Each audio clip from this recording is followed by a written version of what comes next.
that could be George Carlin, right? The George Carlin bit goes something like this.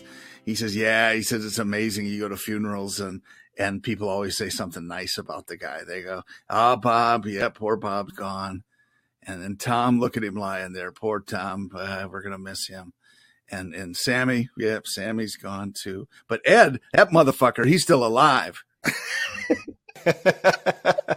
That was George Carlin, not me. So you may have to go light. I love George Carlin. I miss George Carlin. Yeah, I don't think I could ever quite reach even the expletives that he actually used. He got away with them. I can swear. It kind of made sense, Absolutely. There's a difference between George Carlin and Andrew Dice Clay. If you got an Andrew Dice Clay out there doing, that's completely different. Granted, everything is different with context, but I don't think Andrew Dice Clay, though, probably, I thought he was funny when I was younger. I can understand how people can find him extremely offensive now. I'd probably even be offended by some of the things he said now, but George Carlin was a lot smarter. His had a lot more of a point to the jokes, for sure, not necessarily shock value. For sure. And very well said. I think Dice was always about the shock, element of it, something that was totally unexpected, where Carlin wrote all his own stuff, number one, but just really cerebral, as opposed to, just going for the laugh. And because he was cerebral, he didn't always get the laugh. Right. Exactly. But he made his point every single time with every single one. So, exactly. But that goes to exactly what we were saying earlier. George Carlin, it was not popular by any means. Popular from a listener sense, from an audience sense, yes, but popular from the critics. He wasn't popular when he was alive. No, it was right after he died. Now he's this genius. Yeah, there's a lot of that goes around, I think. It's crazy. All right. So why don't we go ahead and introduce ourselves, and I'll let you start off and kind of give a little bit of background. And I'll just go real quickly. I'm John Quaddy. It's John, Jon. There is no H, so don't let me hear you saying it with an H. I can tell the difference. Johan. See, it's really obvious to me. I'm trying. I have 40 years in the car business. Sounds like a long time, but I started when I was pretty young. Well, it does for people like me who just have 40 years of life. But my life was the car business. Good comeback. Yeah, whatever. But I still count as what we do today, though, as part of the car business. So maybe I'm just painting it with a broad brush. I call myself an undeserving believer because I am definitely a sinner. So if you're ever watching me with what to do, I'm probably not the guy to watch. Beyond that, I'm mostly optimistic. I would not say I'm much of a pessimist. And I think that that's just a better way to view things. One of my favorite trainers of all time, Jim Rohn, said, and I think he said this just before he died, he said, it's not what back to death. No, we keep kind of going back to that. What is today and death? He said, what's important is not what happens to you, but what you do with what happens to you. And that has kind of driven a lot of how I try to view things. And that's my nutshell. Oh, I like that a lot. Well, I'm good. It's hard to follow you. Maybe next time I should go first. But that's just my narcissism in action. My name is Nick Kubik, and I have not been in the car business for 40 years, but I have been in this very interesting, very addictive business for the last 5 years. Before that, I was in just regular, all technology, marketing, things like that. I've had a very interesting career. Started with live events and concerts, and all the way to this thing that's kind of taking over the world, that digital marketing. So Jahan didn't mention this, but he is recording live from his studio in very close to downtown Madison, Wisconsin, and I'm here in very close to downtown Nashville, Tennessee. That's kind of something unique now. We've we've become friends through work. We work for the same company. I'm not going to mention which company that is right now, but we became friends working together, and it's amazing what this wonderful thing called technology can do for us, where we can actually build a podcast while the two of us are sitting a few hundred miles away from each other. And it sounds like we're in the next room. Well, at least I hope it will. Once I get this whole editing thing down, I probably will. It will indeed. That's kind of me in a nutshell too. Beautifully done, sir. I really want to do no, this is me in a nutshell. Look, I'm in a nutshell. Help. But I think that would kind of show how big of a nerd I really am. I want you to do that, and then I will promise not to do the Jim Gaffigan. Are you in a well? How did you know I was in a well? It just sounds like you're in a well. Get out of the well. Get out of the well. All right, let's get out of this well. Good transition, right?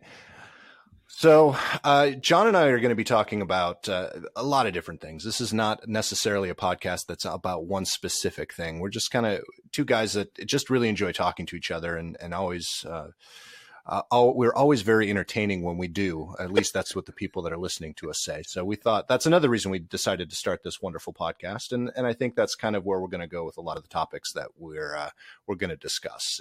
And who knows? We're always going to start with a plan, because I am one of those. As I said earlier, a little bit of a nerd. I like to have a plan in place, but who knows where the conversation will end up? We'll start in a good place and end up somewhere way off course, which is one of the reasons we decided to call the podcast PoddiMouth. It's not your typical potty mouth. It's PoddiMouth.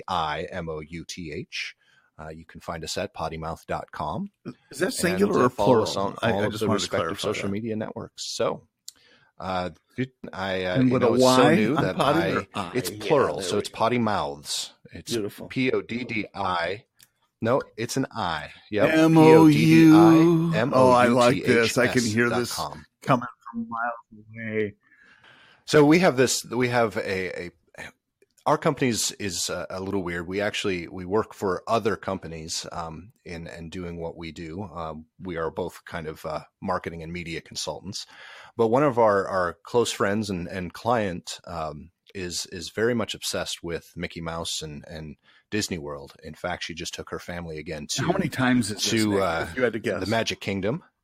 And when I was this is crazy. Well, one thing that's very unique about this woman, she actually is one of very few people that has been to both Disneyland and Disney World in the same week. Oh, I thought you were going to say in the same day, and I was going to say, well, it's pretty darn close. If she didn't, she actually had to go meet you somewhere, believe it or not. But if she hadn't had to stop and meet you, it probably would have been the same day. Wow. It was she had ended up in California for business and went into Disneyland for a day and a half, something like that, and then flew to your meeting, and then flew from your meeting the next day to Florida with her family to go to Disney World. Awesome. Isn't that incredible? But anyway, so I was talking to her just before the holiday, and she had said when she was telling me about her vacation, she hadn't told me where she was going yet. She just said she was going on vacation, and then she said, "Yep, going to go feed that rat." Yeah, that's awesome. I am from now on always going to call Mickey Mouse that damn rat. And I think you mean that in a kind, tender way, just in case Absolutely. anyone's listening. I love Mickey Mouse. There we go. Donald Duck. Mickey Mouse. Neither wears pants. Or does one of them wear pants? I'm not sure. See, we have a lot in common. Neither do I. Yeah. Okay. Well, that's good to know. Hey, we did call this PoddiMouths. I'm rethinking that now. That leads me down. We had discussed earlier what we were going to talk about for the first meeting we had, and kind of leads me in that direction. So one of the things, my daughter, she's 8 years old. She wants to go to Disney World so badly, and we want to take her. We just haven't really found the time or where all of our schedules have matched up where we can take that much time. And of course, it's not cheap to do. So we've been planning this for a little while, but one of the ways we plan is by watching YouTube. And we get sucked down that, I'm going to call it the mouse hole because we're talking about Mickey right now, but we get sucked down that proverbial rabbit hole, mouse hole, whenever we're on YouTube, and we get sucked into these programs, and we will sit there thinking, oh, we're just going to spend 15 minutes to do a little bit of research. And then we end up spending hours just watching stuff. So we'll start with Mickey, and then we'll end up on camping gear, and then we'll end up on sailing videos, which that's my personal downfall. I get obsessed with all of these different sailing videos. These people that bought sailboats, they sold everything, bought sailboats, and now they're traveling around the world doing podcasts and vlogs and things like that, and also doing regular blogging, and getting people to support their habit. There's something that's strangely attractive about that. And I'll admit, in some of the sailing ones, okay, there are hotties in bikinis and things like that. And I'm sure of course that's some sort of an accident. They don't purposely show that for the thumbnail or anything. Wink, no, wink, no, not at all. Nod. But the point is, there's still something about it, living in, which admittedly is a confined space, but doing everything and really confined because you're on the water. Right. You can swim for long periods of time. I know. And so, I mean, you're confined within a confined space, but there's something about that. Can you put your finger on that? No, I can't put my finger on that. I just think it's, really honestly, and we talk about this in the business a lot. If you look at some of these people, not all, but some of the people that are out there, most of them would probably fall in what we call the millennial age range. And that's a trend that we talk about, as I said, in our business, in marketing, that the millennials are looking for a lot less in life, a lot more when it comes to experiences and a lot less when it comes to material things. So we're seeing this trend of people, and it may not be a trend. Maybe it's just the way we're able to see it now and share these experiences through video and through the internet. But at the same time, if we look at it the way our statistics say, a lot of people are moving to those smaller spaces, the tiny houses, the sailboats. Some people are moving into tents. They're moving off grid. They're trying to grow their own food and live the way we used to live 100 years ago in many respects with the use of technology. I think that is a trend. And part of it is just because it's getting so expensive to live in this world. I mean, it's hard to work and make enough money to live the lifestyle that, and I'm speaking for myself again. I'm not trying to call you out on age, John. I really am not. But with my parents, they lived a different lifestyle, and they did it making a lot less money than I make right now. No question. So I think that's part of it. It's really a good point, Nick, because I think about that a lot while I'm sitting in my Cadillac, and you think I'm joking. I mean, I do not think about it at all while I'm in the Cadillac, but I do have. I was going to say, you think about it when you're on your Harley. Sometimes I do, yes. The one that's parked next to your Corvette? I don't have a Corvette, but we know someone who does. Not anymore? No, I never. Oh, did. okay. I never did. No, I'm not really a Corvette guy just because they're just so one-dimensional. Of course, so is a Harley, which sits in my garage for 4 months now while it's bitter cold outside. But it's not that cold. Come on. It's too cold for a Harley because there's white stuff on the ground this morning. Speaking of, strangely enough, I was visiting a store. When I say visiting a store, it was one of our client stores. I was visiting a store, and the general manager, the general sales manager inside that store was or is a Harley man. And they were talking with another rep that was with me about riding motorcycles. And the rep I was with said, "Hey, do you ride your motorcycle year round?" And he said, "Absolutely. I've got hand warmers. I've got foot warmers. I have this jacket I can wear that plugs into the air system to keep me warm. I'm going to ride all year round." And I'm just going, that's dedication right there.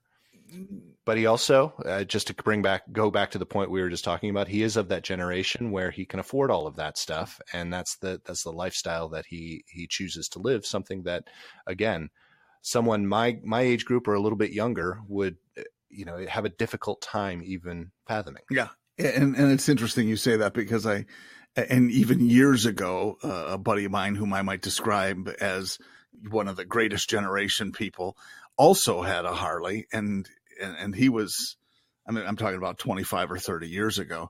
And we were friends back then. He would ride the Harley year round, and his whole thing, he was 6'8" and about 300 pounds. Holy moly. And so a big dude, but his whole reason for riding the Harley was, it's got a lot more headroom than my car. And that was a good impression of him. So that's why he rode the Harley. I like that a lot. I really pretty funny guy, but this is a podcast of impressions. I can do some impressions. I'm getting better at them over the years. I can do impressions of a lot of people you don't know. Well, that's going to be good for our fan. Well, they'll never know if I'm doing it accurately. That's a good point. Have you heard Nick's impression of Bob Smith? Boy, I'll tell you what, he nailed it. Exactly. That's brilliant. That was supposed to be kind of like your, you know, how many or the percentage of statistics that are made up on the spot.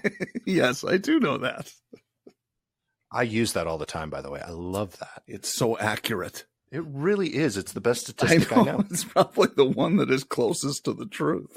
True. Very true. I was talking to somebody about that the other day. We were talking about having another presentation or a big group event where we invite all of these different technology companies that come in, and the comment was, is this technology company going to say something completely different than what we're saying again, even though we pulled the content from their research? It's crazy. It brings me back to school. One of the very first things I learned in one of my business classes was, data is fantastic. We live for data. We need data to function, but data can be massaged and can tell any story that you want it to tell. It's completely based on how you present it. So it doesn't matter if 96 or 92% of all statistics are made up on the spot. It's how you present it. That's the most important thing. And that's what's really going to make it true. Yeah, exactly. And it's true for your use. It's funny how it is massaged, as you said beautifully, that a lot of times, for example, people will quote surveys that are hand raiser surveys where someone says, yes, this is how I feel, but they act in a way that's completely different than how they say they feel. Yes. And so we look at that from a data perspective and you go, wait a second, this is a false survey just because it's people saying this is what I would do. And when they do something completely different that is averse to that, you say, wait a minute. You're absolutely right. Well, within our business and one of the products that we have at our disposal is something that utilizes the technology of personalization, where people go and they look for things on the website or on the web. And then when they end up on your website, they have a personalized experience based on where you've searched. Well, there was a study done recently where customers were asked if they really liked or expected a personalized experience when they went to a website. And the study had its own website built that had a personalization as in other words, they had some sort of a skin in the game. Yeah, exactly. Yeah. So what they did, and for those of you who don't know what a personalized experience is, think of Amazon. So when you're searching and you're shopping and you're going to all these different websites, and then you end up on Amazon, magically, all of a sudden, the product that you're looking for shows up first. That's personalization. So the customers, what the study found was that the customers didn't really understand what personalization was, because they said, no, I don't want to personalize. I don't want them knowing anything about me. So when they shut personalization off and had the customer shop and go to this unpersonalized, give them this non-personalized experience, the customers were upset that they weren't getting what they wanted. But the problem was, it wasn't that the customers just didn't understand that they're being delivered a personalized experience on all of these. And it's based on their preferences. So that's the thing that you can't go wrong for anybody who doesn't like that sort of marketing just because it's invasive or whatever. For us who understand it, and I don't want to be without it Absolutely. because it saves me a lot of time, and it's Right. based on choices I have made. So, it's not like I'm getting someone else's choices that have Exactly. artificially been And assigned to me. it's not that the computers know who you are. It just knows what you've done. Now there's a lot of research that said, Yeah. with a lot of work and a lot of computer modeling, yes, we can figure out who you are and where you're from and can get you down to your address if they really wanted to. But there are how many millions of people or how many billions of people in this world? Are there really that many people that are going to try to find out who every single person is? I doubt that. Well, and not only that, but if you're a true marketing company, which most of these are, it doesn't serve you any purpose by identifying the person beyond Exactly. what their interests are. So anyway, yeah, we could go into this very deeply, but it's a really cool opportunity for us, I think, just as consumers to say, well, this isn't a bad thing. I sort of like that if I'm looking at handbags or Merces online at Amazon, which I never would, but let's just say I would. The next time I go there, they may show me shoes or they may show me gloves and it's based on what I have done in the past. And if most consumers really are not, don't have a problem with that. No, and if they do only when they think about it, but when it's actually happening, they don't. And I mean, more importantly, what's wrong with a Merce? They're very nice, and it's as long as you have the one with the strap that goes across the shoulder. I think that's right. Well, that's the I would secret. expect that. I mean, they do call that a messenger bag, and most messengers ride bikes, which you do. So it just fits in perfectly. Yeah, because that would go over really big if I wore that on the Harley. Yeah, yeah. Yeah. Well, I hear you're big in China. And silverware. Is that what you meant? Yeah, that too. Hey, so let's just go back because I wanna stick with what you were talking about with the sailing, and maybe just bring to light the point that I tried to make about how there's something attractive about the fact that you're in a confined location. Mine have been RVs, and it's inexplicable why I'm suddenly a fan of RVs. I've never had one. I do not want one parked in my driveway. My wife does not want one parked in my driveway. Right. And so it's really funny that you bring that up because that has actually been a topic of conversation in our house recently as well. So go on. I was adding. No. And which part? Like the driveway part or the interest in Just it? And how does one. your wife look at it? Well, she doesn't want. I'm the same way. We don't want it parked at the house. We don't want it in the backyard. We don't want any of that. But I think part of it for us, it was that rabbit hole. We watch sailing videos, and then all of a sudden, some of the sailing videos that I watch, they've either come from or are transitioning to an RV life or van life. That's the big one, van life. Mm-hmm. So taking an old panel van and turning it into a small camper. So we've really been diving into that as well, and starting to watch some of that as more and more people are moving to that sort of lifestyle. Most of the things that we watch, though, are people that don't have a house, so they don't have a garage or a driveway to worry about. The full time. They're doing it full time. Yeah. And that's definitely not something that we want to do, especially having an 8-year-old child who is one of my favorite words that she still can't pronounce is rambunctious. She says rambunctious. So she's very rambunctious. Yes, but there are some of the full timers that have kids as well, and they homeschool Absolutely. them. And I don't think we have the patience for homeschool. Well, and you could farm it out. I guess there are some who have admitted to that as well. So, but not full timers. Usually, it's the part timers who do that, and they still send their kids to school. But I'm talking about serious part timers. One group is called the Keep Your Daydream. And Mark and Trisha, they've got 157,000 subscribers. So if you think this is not something that there are crazy people like us who follow that stuff, they've got just thousands and thousands of subscribers that are paying attention. So therefore, they make money doing it. And yeah, it's kind of an interesting concept, but they just do it part time. 80,000 miles. Yeah. I think so far is what they put on. Oh, wow. Yeah.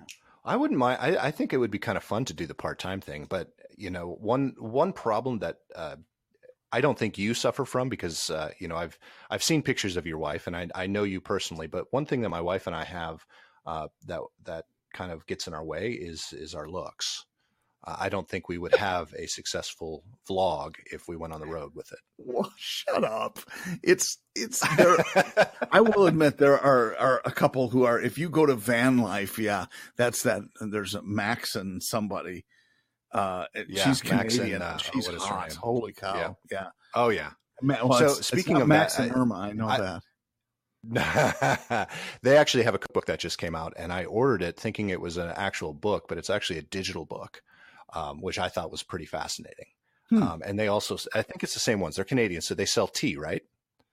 That's what their business is. I don't know. I think they have a business where they sell tea. If I'm thinking of the right ones, I mean, there's several of them. Yeah. There's another one that the gentleman is Australian, and I think that's the one I'm talking. Yeah, that's the one. So the ones that they're in Central or South America now, Central or South America, right? I guess vans to me. I'm running in the, let's just say, the heavy linebacker to lightweight lineman weights right now. So van life for me is more like a compact car life. So I need the bigger RV. So I don't. You need a toy hauler so you can take your Harley. I do need a toy hauler, and if I get a lot bigger, it'll be me in the back, probably in the garage. Oh boy. I think not. No.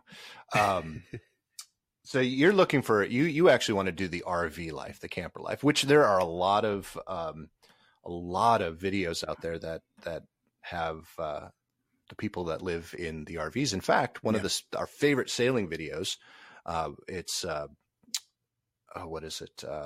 Gone with the Winds, and the Winds is spelled WYNNS.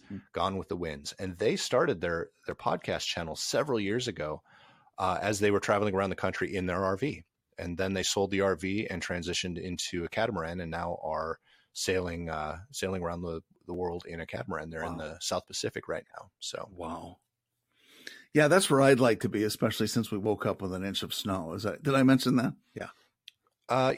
Did I mention that it was 70 degrees here yesterday? Yeah, we have a bad connection suddenly. Oh boy. Well, if it makes you feel any better, we have training this week, which you are aware of.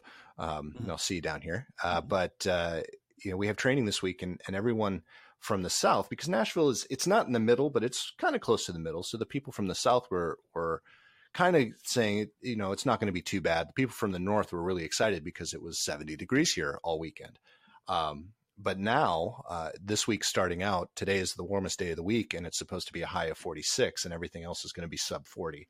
So there are a lot of very disappointed people coming down here this week that were looking forward to a little break from either the heat or the cold. Well, I feel so bad. You should. You should. Actually, I don't, because it's going to be 20s and 30s up here. Oh, man. Yeah. I kind of miss that. I really do. So going back to our van life people and some of the RVs that we've been watching lately, RV stuff that we've been watching lately, a lot of them are Canadian. Maybe it's a Canadian thing with the van life and the RVs. Because have you noticed that a lot of the people that are putting up these vlogs that live in their mobile unit, they're Canadian. There are several. Even some of the tiny houses. Yep. Yeah. There are several. Or maybe they're just. Well, I think that's too faceted, because I think Canadians are easy to listen to, first of all. So if you. They really are. And they're always very good looking. Well, not always. But we could devolve into a healthcare discussion. No, I'm just kidding. But it's true. I think that they're kind people. Typically, they are easy with the sing-songy voices. And if I were to put my finger on something, that's what it would be with the attraction of some of these channels. And so it's not just RVs that I'm spending a lot of time on YouTube, but also some of these outdoors guys Have you seen any of those? Yeah, they live, not necessarily live, but they go out and they try to sustain themselves off of the land. Yeah. So here's this woods, are you talking about? Yeah. Joe Robinette, who's from the UP actually, but I think they just moved to Canada if I'm not mistaken. But he's this nice guy and just has this just a unique way about him, and he just camps in the woods for sometimes overnight, but sometimes 10 days at a time, and builds shelters and just kind of that outdoor sort of thing. He has 953,000 subscribers. He's got almost 1 million subscribers. Incredible. And another guy, Sean James is his name. My Self-Reliance is his channel, and he built a log cabin in the woods. I think it was in Alaska. I could be wrong. Maybe no, it was Canada. Forgive me. But he did it all with hand tools. Right. And I watched this guy, and he got 644,000 subscribers. It's crazy. Wow. It's incredible. And I really, going back to your earlier question about, can you put your finger on it? And maybe my idea about the millennials is a little bit off. I really do think that's probably, I do think that's accurate, but at the same time, I think the reason a lot of these people are getting subscribers and a lot of followers is there are a lot of us. I am one of these. I'm included in this. I would love to have a van and travel around the country and see my own country, and also travel around neighboring countries to see what the world is made up of. We have a very unique ability and opportunity to be able to do that now. And then the same with the sailing. My wife and I want to retire in a sailboat, and a lot of these other rabbit holes. I would love to go camping in the woods and build shelters and do that. But the reality of it is I'm probably never going to be able to do any of that. Maybe my wife and I will have a sailboat, but it's probably going to be on the lake that's about an hour away. Will we ever circumnavigate the entire ocean? I have a feeling that probably will never happen. And it's just, by the time we have enough money or feel that we're in a place to be able to do that, we're probably going to be too old. I don't know if we're ever going to feel comfortable enough not to have a certain safety net that we feel, not that it's true, but that we feel we have when we own a house and we own property and things like that. It kind of feels like it, and I'm sorry to interrupt. It feels like it's one dimensional to me, Nick, where it's like, I like to do a lot of different things, and with work, that's true too. So if I'm intrigued by something, I like to do that, but then next week I like to be doing something else because it keeps it fresh. Exactly. And so I don't know. I would think I'd get in an RV or get in a sailboat and we'd be gone for a week and a half. And I go, this sucks. Yeah, exactly. Okay, we'll sell the sailboat now. And start all over again. Well, you're exactly right. And I know I drive my wife nuts with this because, one day I'll be talking about getting a camper van and just traveling. And then the next day I'll be talking about a sailboat. Then the third day I'll say, I'm going to go get my pilot's license because I really want an airplane. Hey, you know what? Maybe you and I should get a boat and a camper van. I'll buy one, you buy the other. And an airplane. And then our wives are going to be mad when we leave them. But if we put them up at a Marriott, my wife is way more a glamper than a camper. If you put her up at a Marriott, they'd be fine. Mine too. Yep. No, I think that's a good plan. We'll park the sailboat down in the islands. Then we'll take our airplane and we'll fly it back to the camper. And, we'll vlog the whole way. Flaming hey guys, this is us getting in the car. Going in. Oh, I already knew that. I mean, it's pretty obvious, John. Thank you. Jahan. Going to have to change your name to Jahan. Oh, fine. It's a small price to pay. Right. Oh boy.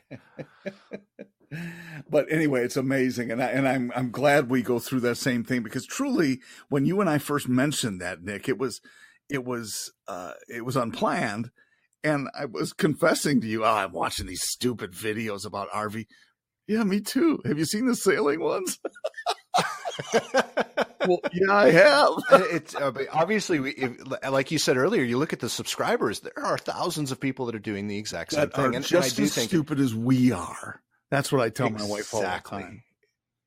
Exactly. help. And I think it's just a way for us to feel like we're getting away. Going to both my point and to Yep. your point, you and I and the rest of these people, we can't figure out exactly, or we can't figure out which one we want to do. And we don't think we could sustain doing each one of them for a long period of time. So we look at these videos going, oh, I could do that. But at the same time, we're probably never going to do that. And this is just our outlet. And this is how, other people, we're living vicariously through other Yep. people and getting those experiences. And we're not alone.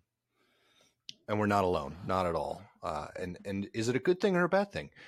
I'm not a psychologist. I think you might be, but I'm not positive about that. I'm an amateur. Yes. What would a psychologist say about that? Yeah, you know what? Well, you can look at, just to interject, you can look at all of the RVs, for example. And yeah, I spend an inordinate amount of time on RV Trader for somebody who's not in the market for an RV. But there are several of them that started out as $150,000 RVs that are now being sold, 10 years later for $25,000, maybe 30. Right. And they've got, 60,000 miles on them, because I know what happened. They bought them thinking the same thing. And then they go, well, they sat in the driveway for 15 years and got tire rot. And yeah. And I do the same thing. So I have an app that I just downloaded called Yacht All, and it's a whole bunch of used sailboats that are for sale all over the world. I look at it going, oh, I could buy that one in Croatia. It was a $500,000 boat when it was brand new. Now it's only $120,000. Yes. That's perfect. And it's just in Croatia, which is really a hop, skip, all I have to do is fly to Croatia. Fly and sail back. Right. Exactly. We've already thought this through. That's easy peasy. Yep. I would probably sink the boat halfway across. Well, if you'd make it halfway, that would be amazing. Thanks. I was giving myself more credit than I need. Because I would definitely, as I'm doing your eulogy, I would tell people all about. I'm surprised he even made it out of the bay. You're an overachiever. Oh, that's beautiful. Yeah. So the other one I get sucked into is the tiny house, and I just think they're beautiful and they're fantastic, and it does two things. One, I'm like, oh man, I could get a tiny house. It would be cheap. I'd put it on my own property and I'd live out there. Well, my wife and I, and it wasn't because we planned to, we lived in what we would consider a tiny house at one point, because, life leads you through ups and downs, and we had a little bit of a down, and we wanted to make sure that we didn't end up in the poorhouse. So we sold everything and bought some property and lived in a trailer for a little while, and thought, okay, we'll live in this trailer, tiny house living type of thing. And then we'll either build a house, or if we don't like it, we'll move. We thought this would be a 2-year plan, and then we would kind of, evaluate where we were after 2 years. We didn't even make it 8 months before we were like, screw this. Let's go buy another house. And we ended up buying another 2,500 square foot house. Wow. I go through that too. And I think it's very similar in my mind, at least, to the RV thing. And so at least you've done it and maybe learned, but maybe not, since you spend time doing what I do. But I think tiny house or RV, and then I'm in my office, which is in the lower level of my 2,700 square foot house. And then I go over to the bathroom, and I think, on my way there, I just walked outside of my tiny house like 3 times getting to my bathroom. Yes. So it could be the same in a tiny house, but only if I were going to the outhouse, which is absolutely entirely possible. Well, and to that point, so another thing that I love to do, I get into these gardening things, and I would love to buy a couple acres of land and do nothing but just have my own little farm where I can grow all of my own food. John, I have a brown thumb, and so does my wife. I try to grow things in my container. This year, it was the biggest harvest ever. I got 4 cherry tomatoes and 2 miniature jalapeno peppers.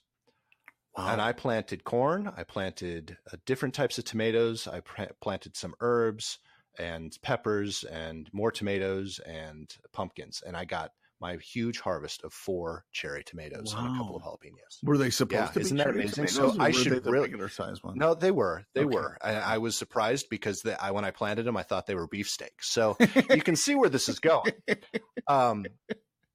So the last thing I should do is go buy a couple of acres and put a little mini farm on it, because I can't grow beefsteak tomatoes. They come out as cherry tomatoes. So it's the same conversation I have with people who are into fishing. Are you a fisherman? I have fishing poles. Yes. Okay. So that's all I needed to know, because you think that it's a great idea, but then execution can somehow, as long as they still sell that stuff at the store, I'm okay. Exactly. Yeah. When I get the bug, I'll go buy a cheap rod and go sit on someone else's boat and fish until the beers are gone. You hit on something really important. There are certain items that you want your friends to own and not you.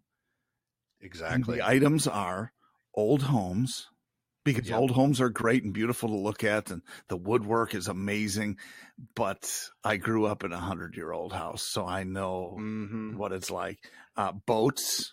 You want your friends to own boats that they will graciously allow you to fill the gas tank with, because I will fill 100 gas tanks rather than buy one. Yes. What else? And just cars, maybe? Just to be fair, old cars. Well, there's still debate on that one. So I agree with you with the boats and things like that. My favorite saying is the best 2 days in a boat owner's life is the day they buy a boat and the day they sell it. That is correct. I think the same goes with some old cars, even though that is not necessarily a passion. But going back another rabbit hole, I think it would be fantastic to own an old. I'm a big Porsche fan. I love 911s. Nah. I would love to own a mid 60s 911. I probably would sit in the garage most of the time. And the same, I would love to own an early to mid 70s CJ5 Wrangler or a CJ7. Actually, I probably prefer a CJ7. Why that age? I just think that's the classics. Part of the Wrangler, the first, they kind of look the same, but the first Wrangler I ever drove was a 1978 CJ7, and I absolutely love that. And then you watch old TV shows. Were you with your girlfriend? No, I was not with my girlfriend. That was a 97. See, okay, I knew there was one in there. Jeep Wrangler. Yeah, that was. What year was the girlfriend? I've had several. Same year as me. We same vintage. Okay, good. At that point, the Jeep thing. In the old '80s TV shows, you watch MacGyver and you watch some of the other. What was he? Did MacGyver have a Jeep? No, that was Airwolf. Airwolf had a Jeep in it. Dukes of Hazzard had a Jeep in it. So it was just that was Daisy. That was my.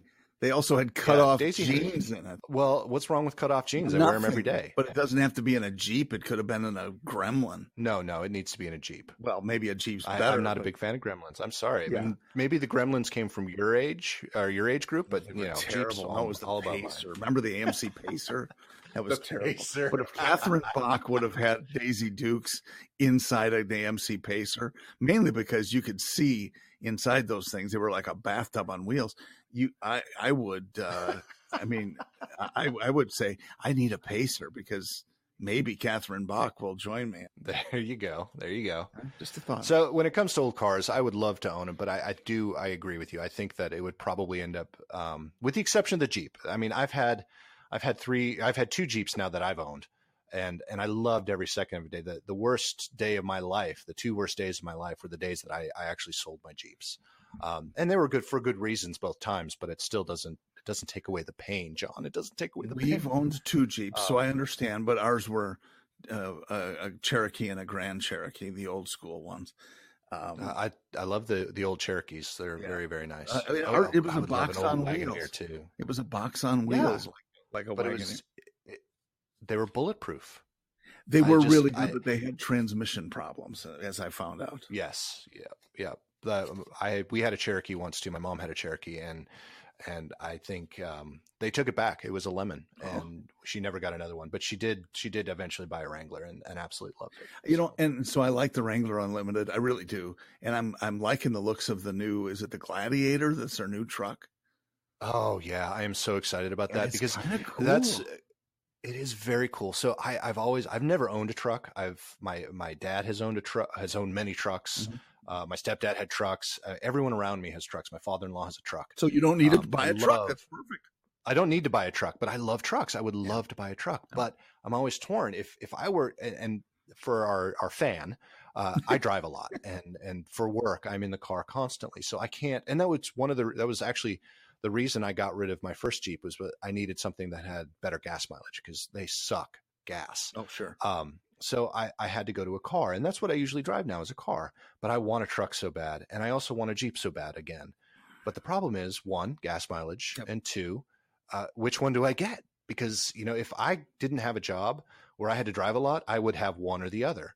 But I still love the Jeep so much, but I love the ability to have a truck. So now with this new Gladiator, it's both. I can have a Jeep that the top will come off, the doors will come off, but then I'll have a bed like a truck. Boom, problem solved, crisis averted. That's beautiful. It's pure genius. It is. I think Jeep knows that you're probably their primary market for that vehicle. I am their demographic, absolutely. Hey, but so on that same topic with the Jeeps, what's the big one again with the 4 doors? The Unlimited. Thank you. It's they have those things. Well, 2 doors too, but the 4 doors they have, and they're all upfit, and they're expensive. Yeah. Oh my God. Oh, they're so expensive. You get the wheels and tires on, and then the lift kits, and it's nothing to spend $60,000 to $100,000 on one of those things. Right. And you're not considered by the Jeep world to be a true Jeeper unless you've done that to your Jeep, which that was not always the case. No. When I had my first Jeep, that was not the case. I mean, yes, there were people that modified, but we didn't modify. It was the Jeep came out as a Jeep, and it was a badass thing no matter what. And now you can't. Yeah. You can't just drive a regular Jeep and be considered a true Jeep person unless you modify. My second one was modified, by the way. I don't know how people afford it because it's not. I mean, even just to do not cheap. A wheel and tire package with a lift kit, a 3 or 4 inch lift kit. I've looked at some of those, and it's not cheap. Not at all. Yeah. Especially if you want it done right. I mean, there are plenty that are. Oh yeah, I don't want it done right. No, I didn't even think about that. Yes, of course you want it done right. So my mom's Jeep Wrangler, she also had it modified, but she didn't have it lifted. And they didn't do it right. It was done at the dealership, and that's how she bought it. She didn't know enough about it. And quite honestly, at that time, I didn't know enough about it either. I wasn't in the car business. I was around it, but I wasn't in it. So I really didn't know much about it, but she had oversized tires put on, mud tires. And she had all 5, which that's another Jeep mistake people make is they'll get 4 big tires, but then they'll leave the spare 5 as so you need 5. And then when you do a tire rotation, you need to do a 5 tire rotation. Yes, you do. See, a lot of people don't. Yeah. They'll do the 4 tire rotation, and it's like, guys, no, you got to get all 5 in there because you wear down these big tires, and then when you have to put a spare on, now you've got 1 big tire and 3 small ones. It doesn't work. But anyway, I digress. She put 2. They had 2 bumpers on it. I mean, the Jeep looked awesome, but these are big, heavy tires, which means the fuel economy was way up. Oh yeah, it went way up. I mean, I was getting a whopping 12 miles per gallon when I drove this thing. Yep. And I'm a lead foot. So, I'm really not, but so she had all 5 tires. So big tire, big mudding tire on the back, but what they didn't do, and they also, it couldn't sit in the regular, or on the regular mount. So they had to add another steel mount, which also matched the 2 bumpers. So there was a lot of weight in back. They didn't lift it. They didn't change the suspension.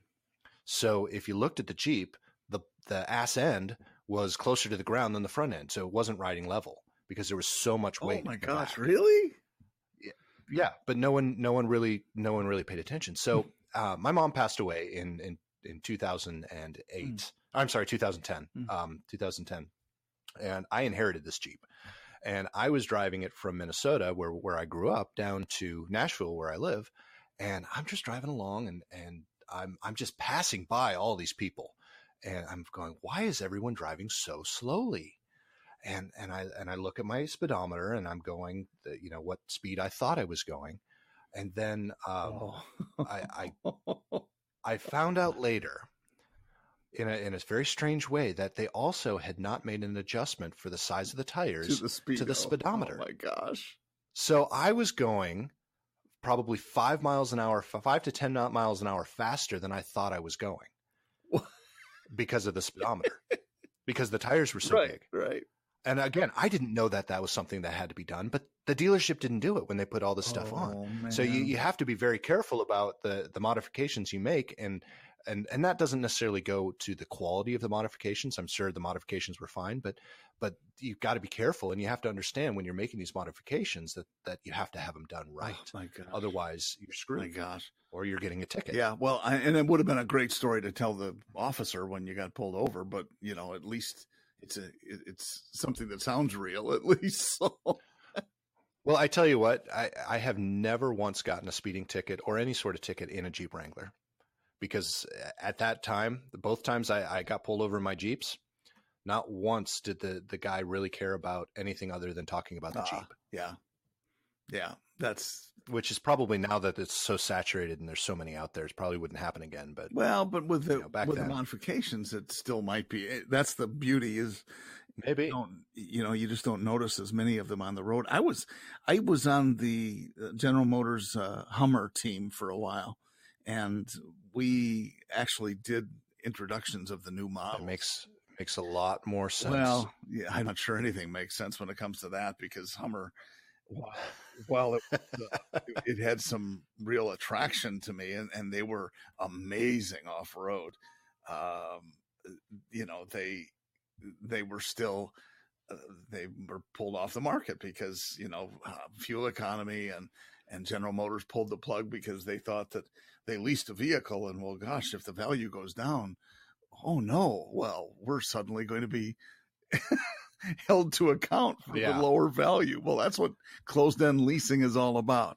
Again, I will digress, but it's amazing how cool those vehicles were. I actually went on the track in South Bend and took the H1 Alpha, which was kind of their amazing $150,000 off-road vehicle, and I was with these professional instructors, driving instructors, and they were teaching me how to go up this rock wall, and that's awesome. It was the best. We did everything, and I was on the tour, so they wanted to make sure that I knew how to drive the thing off road, and I learned, and they were pretty amazing. Now let's clarify for our fans. Yes. That the H1 is a true Hummer. It was the Hummer body. It was all of everything, the trappings of the military Hummer. It just made a lot more consumer friendly. But the other Hummers, the H2, the H3, so on and so forth, were not true Hummers. Well, they were ground up designs. They were built off platforms of other GM vehicles, and so while they were outfitted like a Hummer, and they still had some impressive capacities, the H2 was its own body, but it used Chevrolet power plants and transmissions and so on, although it was updated for the H2. H2 was surprisingly capable off-road. Really? Yeah, because it didn't seem like it would be. It had a very high center of gravity, and it didn't feel that firm like an H1 did, which sat so low to the ground and was so wide you had to shout so the person sitting next to you could hear you. It was because they were so far away, not because it was loud. But right in the next county. But the H2 I learned to drive one of those off road too. And while you had to approach things a little differently than the H1, it was not too bad. H3 had its own set of challenges. There's no question. And we'll have other stories about that maybe at another time that we'll revisit, but, fun going with the professional drivers when they take these vehicles off road. It makes for, an interesting ride with some of these people who are afraid of nothing when they take an off-road vehicle out. Yeah. So anyway. Well, okay. Well, that actually kind of brings us back to what we were talking about earlier. So another group of videos that I actually don't watch them very often, but I've seen them, are the Jeepers that take these Jeeps off road. It's not videos that I watch, but I actually follow Instagram. So it's another rabbit hole you can go down, as the Instagram rabbit hole. I follow Jeep Wranglers, and a lot of these Jeep posts are these crazy people that are taking Jeeps in these places that I'm like, I would take my Geo Prism off road more than I took my Jeep Wrangler. But these guys are climbing rocks, they're climbing cliff faces, they're flipping, they're going in ponds upside down, and you're like, this is crazy. This is absolutely crazy. Well, but it's easy to fall down that rabbit hole. Well, it is. And a lot of them, I mean, some of the extreme ones with the articulating suspension. I mean, it's you want to talk about expensive. Oh my gosh, I know. Can you imagine? That's incredible. For sure. So there's so much, and there is no limit to what, as you said, no limit to what you can spend on those things to get them. But again, how much would you and I have the chance to take it off road that much to make it worth it? I don't know that. I wasn't kidding. I had a Geo Prism before I had my first Jeep Wrangler, and I took that thing off road more than I took my Jeep. On purpose, or did you just drive off the road? I hate to admit that. Well, I worked at a golf course, and it's kind of fun to take things out in the middle of the night. But that's a story for another time, Jahan. And it's one we will come back to. Absolutely. So yeah, but rabbit holes. I mean, Instagram, YouTube, Facebook. I personally don't fall down many Facebook rabbit holes anymore because I spend more time on Instagram and YouTube. But definitely other places to fall down rabbit holes into the things that, again, I think it boils down to things that we want to do, but we may never ever do. So we live vicariously through these people that have these experiences. Agreed. And another group of people that my wife and I tend to watch are those that are traveling around the world, and all they're doing, their whole goal. We watch what is it, Kat and Nate, I think, Nate and Kat. I don't remember their names, but they're actually from here in Nashville, and they have been for the last couple of years just traveling around the world. Their goal is to hit 100 countries. And they had a goal and a time set in mind that they were going to hit 100 countries by, I think his name is Nate's 30th birthday. And now they're pushing past. They said, we're going to travel for a year, and then they were going to travel till his 30th birthday. Now they're traveling even further. Wow. So, it's an income for them. Yeah. That's the other part of it too. And that, if you can work YouTube like that, you're right. And there are a lot of people, when you get over 100,000 subscribers, it can be pretty darn lucrative. And what's interesting, we mentioned this Joe Robonet, who, builds the shelters out in the woods with 953,000 subscribers. He gets thousands and thousands of dollars a month. Not only that, but he has all of these sponsors that give him stuff to try. Sponsors and exactly. And then he probably, I'm assuming, because most of the people that I watch have it too. Patreon. Pages, yeah. This is a fantastic idea for a company to come up with this. You can support your favorite YouTube star or your favorite blogger or whatever you want, whoever signed up with this.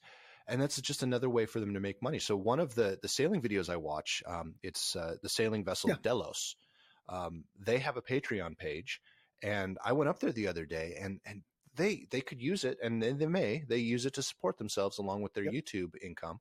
But what they're trying to do is build another boat.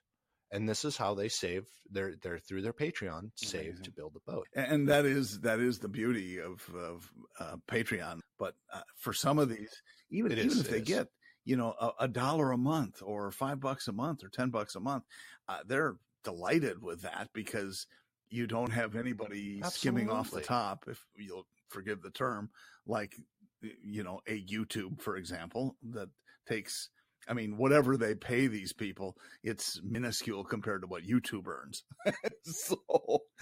so absolutely. It's fair to say that they would much rather to get Patreon money, which they get the vast lion's share of, as opposed to getting advertising income. Right. And then, of course, a lot of them have merchandise. Oh, for sure. That they sell. Merch. Merch. We should do that. And that's podcasts. I think we should do merch. We're going to do podcast merch. PoddiMouths. You know how we're Potty going to get there? Mouths. Potty Mouths. You're not sure what it's called. Drop an F-bomb. These guys are Potty Mouths. That's that's how people will know us. But we'll get our merch line started, and that's after we get some people to support us on Patreon. By the way, would you mind supporting us on Patreon? I haven't set up the account yet, but if that's something that our fan would like to do, And what did you say the average was? 1,000 a month? Isn't that what you said was the average? Yeah, from our fan. Yeah. We're just looking forward to our fan supporting us as we endeavor this realm of podcast, and that's another rabbit hole too, I guess. John, I don't know if you listen to a lot of podcasts, but some of my favorites are Armchair Expert with Dax Shepard, My Favorite Murder, and I'm just now getting into Sam Harris, which is a very interesting podcast, very divisive. I love it. And those are kind of my three go-tos at this point. I do listen to ID10T as well. He just got restarted, but he was my entry when he was the Nerdist, was my entry into podcasts. So, John, what are some of your favorites? My favorites. I'm a big fan of PoddiMouths.com. Actually, PoddiMouths. PoddiMouths.com. PoddiMouths. Yeah, and it's plural with an I. Right. Like two eyes. It's at PoddiMouths on Twitter and Instagram. That's I haven't started any of these, my fan. That is my favorite. I like Belling too. Mark Belling is, I lean a little to the right of center, and he's a guy in Milwaukee that I like to listen to, and he does a nice job as well. And that you're right. I don't drive as much as I used to, so I really, it doesn't make sense for me, because when I'm home, I'm always on YouTube looking at RVs. Right. Yep. Yeah. I'm the same way in all respects. Yes, I know. We were going to have so many listeners. We're going to have more than a fan. Crazy. And just so everyone knows that the whole fan thing comes from a very good friend of mine who I was roommates with in college, and he was a jazz musician, jazz guitar musician, and he would go play these gigs, and we'd always go. We'd just get a group of friends and go, and some of the gigs that we would go to would have quite a few people in it. But jazz is just one of it sometimes becomes very, very much like background music. And there were some places where we would go and he'd play, and they'd finish a set and no one would clap except for maybe one person. Or my group would always clap, but maybe I'd be by myself or something, and I'd clap, and would come up to the microphone and go, "I'd like to thank all of my fan for coming out tonight." And nobody noticed. He did it 3 or 4 times, and not one person noticed. But I have carried that with me for my entire life, because I thought that was the funniest thing I had ever heard. I'd like to thank all of my fan for coming out tonight. That's beautiful. All right, I'm Mr. glad Quaddy. we stole it from that. Yes, I'm going to Buddy, steal. it's great hearing your voice. Always nice talking to you, whether people are listening or not. And I think they're going to be. I think we're going to be getting some. And it might be our impressions that does it. I'm Absolutely, not sure. But absolutely. Or the name of the podcast, PoddiMouths, which you can find on PoddiMouths.com. Got us written PoddiMouths.com, at PoddiMouths on Instagram and Twitter. None of these accounts have been created yet, so don't expect to actually. But they're going to be. They will be. They will be, and there will be some great pictures and memes that come up on Instagram. Now you're talking. I love memes. That's another topic. Let's talk about memes. Oh, you're killing me. Memes. All right, John. You are on a roll today. It has been great talking with you. Likewise, sir. Thanks for the time, brother, and we will hang out again next week. Sounds good. I look forward to it.